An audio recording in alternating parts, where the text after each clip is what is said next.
Hello, boys and girls. Right, we're back for chapter 4. Chapter 4, Blowing Raspberries.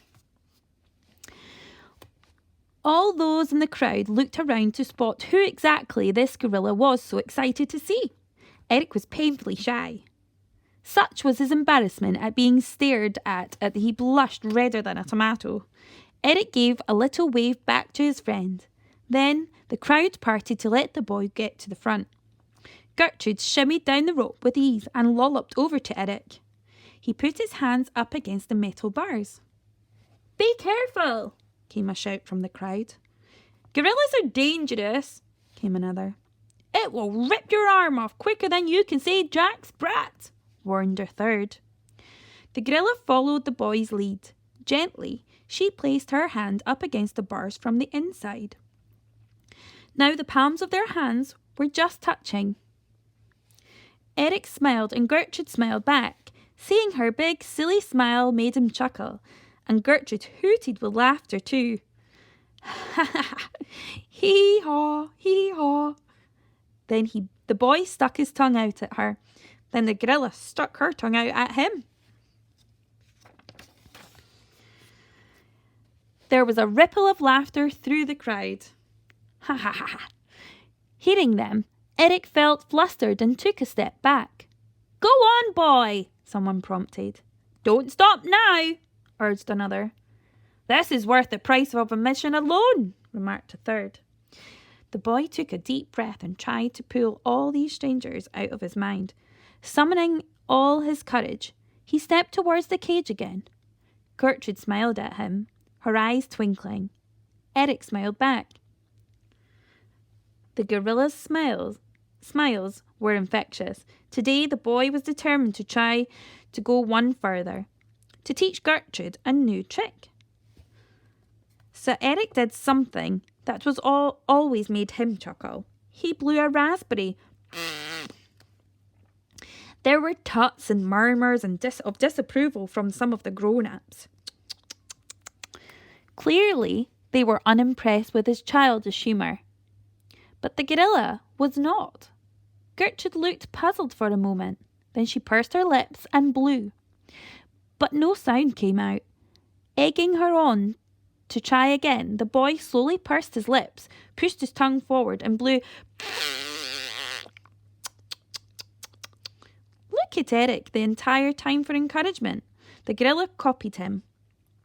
Once again, she pursed her lips and pushed her tongue even further forward. This time, like a raspberry blowing champion, Gertrude blew the loudest, longest raspberry the world had ever known. Success! Despite now having his face covered in gorilla spittle, the boy couldn't help but laugh. The stern-faced crowd began to chuckle too. "Well played, boy. The child is a marvel with animals. This pair should be on the stage," shouted the crowd. Feeling 10 foot tall now, Eric was wondering if there was something else he could do. Could these raspberries be blown into something resembling a tune? There was only one way to find out, and the boy didn't know many songs.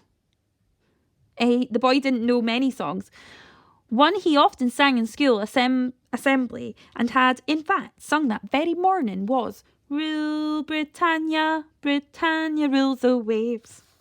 So, replaying the tune in his head, he began raspberrying out of the notes of the chorus.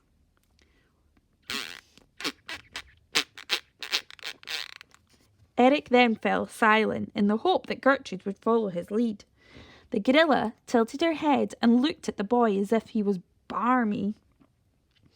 Undeterred by this, Eric persisted. The boy repeated himself.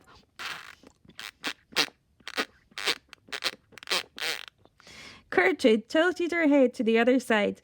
Then a mischievous thought flashed across her eyes, and she pursed her lips together and pushed her tongue forward.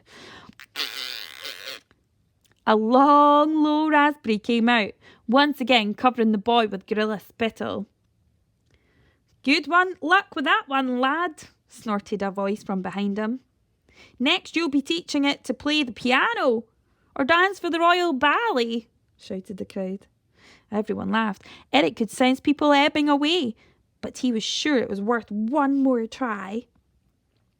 This time the most wondrous thing happened. Gertrude joined in.